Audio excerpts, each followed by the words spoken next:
छ नि जताततै हैन जब मैले बाहिरको शत्रुलाई म परास्त गर्छु भनेर एउटा बदलाको एउटा भावना लिएर जब कुनै एउटा व्यक्ति उ जुन छ नि हैन अब लड्नको लागि उ तयार हुन्छ र एकजना शत्रुलाई मैले हुन्छ नि अब हैन उसलाई दमन गर्ने बित्तिकै एकजना शत्रुलाई मैले चाहिँ हैन अब उसलाई कुटपिट गर्ने बित्तिकै 5 जना शत्रु त्यहाँ अब खडा हुन्छ अब बुझ्नु भयो भन्ने कुरा हैन मानौ मैले अघि नै चाहिँ अब अनिता आनालाई मैले एउटा शत्रुको एउटा भावनाले हेरेर मैले उहाँलाई चाहिँ अब कुटपिट गरिरहेँ तर उहाँको पक्ष पनि छ नि त हैन उहाँको आफन्तहरू छ र उहाँको हुन्छ नि अब माइतीहरू दाजुभाइहरू उहाँको अब सागी जुन चाहिँ अब सङ्गी साथीहरू र भोलि चाहिँ हैन 5-10 जना म माथि अब जय लाग्छ त्यतिखेर हैन भनेदेखि बाहिरको शत्रुलाई जब मैले चाहिँ अब दमन गर्छु म परास्त गर्छु सित्याउँछु भनेर म जब म बाहिर यसरी उत्रिन्छ तब बाहिरको शत्रु झन्झन बढेर आउँछ सत्य हो यो कुरा यो कतिको सत्य छ सत्य हो सत्य खेम गुरुले हो भनेर हुन्छ नि अब आँखा चाहिँ यो कुरालाई मान्ने कुरो पनि आउँदैन फेरि अब यो कुरोलाई तपाईँले चाहिँ अब आफ्नो एउटा दिमागको जुन चाहिँ हैन अब एउटा कसौडीमा तपाईँहरूले चाहिँ राम्रोसँग निरीक्षण गर्नुपर्छ हैन अघि मैले चाहिँ एउटा श्लोक हाम्रो भाइबर ग्रुपमा चाहिँ मैले एउटा लेखेर पठाएको छु यो भित्रबाट तपाईँहरूले चाहिँ हैन हेर्नुहोस् हैन मैले अब एउटा टाइम पास पनि हो र मैले भनौँ न अब टाइम पास गर्ने क्रममा एउटा धर्मको कुराहरू चाहिँ हामीले मुखले मात्र नभनौँ कहिले चाहिँ हात पनि चलाउँ भनेको मतलब कलम पनि चलाउँ हैन मैले एउटा लेखेर पठाएको छु राम्रोसँग मनन गर्नुहोस् त्यो कुरोलाई र मैले भन्न खोजेको कुरा के भन्दाखेरि जब चाहिँ म बाहिरको शत्रुलाई म परास्त गर्छु सिद्ध्याउँछु भनेर हामी बाहिर उत्रिन्छौँ तब बाहिरको शत्रु चाहिँ झन्झन बढेर आउँछ हैन 5 जना हुन्छ नि अब उहाँलाई मैले जब कुटपिट गर्यो र उहाँको हुन्छ नि अब आफन्तहरू मलाई सिद्धाउनको लागि अझ मलाई हुन्छ नि एउटा बदलाको भावना लिनको लागि 5 जना हुन्छ नि अब मेरो शत्रु त्यहाँ अब जन्म भइसक्यो अब तर त्यो 5 जनाले नै फेरि मैले हैन जब उनीहरूले मैले अब नराम्रो गर्न खोज्यो र उहाँहरूले चाहिँ नि मैले अब कुटपिट गर्न खोज्यो र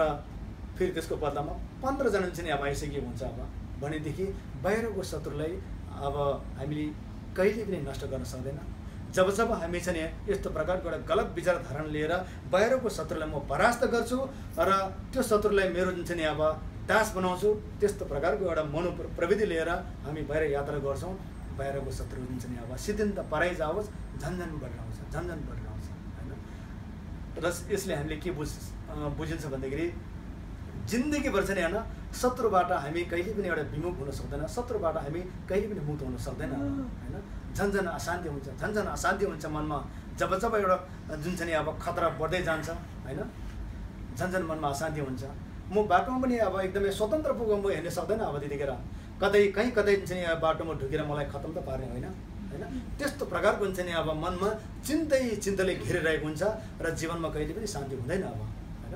तर वास्तविक शत्रु जुन चाहिँ आफ्नो मनमा रहेछ नि त हैन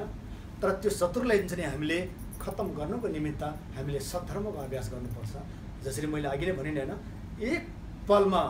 एक क्षण चाहिँ अब क्रोधको भावना जाग्ने बित्तिकै अब एउटा वैज्ञानिकहरूले पत्ता लगाएको ठुलो चाहिँ अब डक्टरहरूले पत्ता लगाएको कुरा हो र हजारौं जुन चाहिँ अब कोशिका नष्ट हुन्छ एक क्षणमै हैन यो कुरोलाई हामीले चाहिँ आफैले मनन गरौँ चिन्तन गरौँ र यसको बदलामा हामीले के गर्नुपर्छ भन्दाखेरि अब शत्रुलाई जुन चाहिँ अब हैन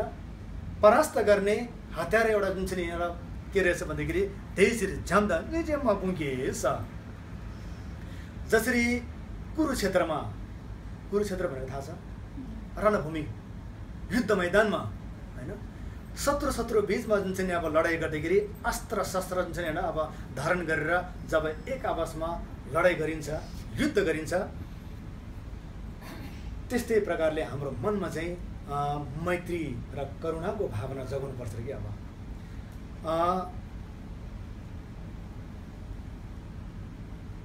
मैत्री करुणाको एउटा भावना चाहिँ आफैभित्र जगाएर जसरी चाहिँ अब युद्ध मैदानमा लड्नको लागि एउटा सेनापति सहित जुन चाहिँ अब रणभूमिमा खडा हुन्छ त्यस्तै प्रकारले मैत्री करुणा रूपी एउटा सेना हामीले आफैभित्र चाहिँ अब जगाएर हामी जीवन यात्रा गर्न सक्नुपर्छ भनेर भन्नुभएको छ र मैले अघि नै भन्यो र अनिता आनालाई मैले जब हुन्छ नि एउटा शत्रुको एउटा भावना जगाएर मैले जब त्यसरी हुन्छ नि अब शत्रुको एउटा व्यवहार गर्यो तब हुन्छ नि होइन मेरो शत्रु झन्झन बढेर गयो। र यसको बदलामा के गर्नुपर्छ त? शत्रुले हुन्छ नि अब सदाको लागि मैले अब होइन परास्त गर्नको लागि शत्रुलाई मैले होइन विनष्ट गर्नको लागि के रहेछ त मुभित्र भन्दाखेरि मैत्री, करुणा र त्योभन्दा पनि आज माथि बोधिचित्तको भावना जगाउनुपर्छ भनेर भन्नुभएको छ होइन। शत्रुलाई एउटा शत्रुको एउटा भावनाले कहिले पनि शत्रु परास्त हुन सक्दैन, शत्रुको नष्ट कहिले पनि हुन सक्दैन। तर शत्रुलाई हामीले के व्यवहार गर्नुपर्दो रहेछ त भन्दाखेरि मैत्री, करुणा, प्रेम, सद्भाव र बोधिचित्तको भावना जगाउनुपर्छ। जसरी हुन्छ नि अब एउटा रणभूमिमा हात हतियार सहित हुन्छ नि अब युद्ध गर्छौँ नि, हामी पनि मैत्री करुणाको हुन्छ नि अब हतियार धारण गरेर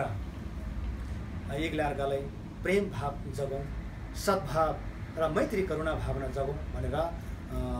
भन्नुभएको छ। र यो दुर्वाक्यले हिंस यस्तै प्रकारले आफ्नो हुन्छ नि अब चित्त सन्ततिलाई हामीले त्यसलाई चाहिँ हामीले नियन्त्रण गर्न सकिन्छ भनेर भन्नुभएको छ।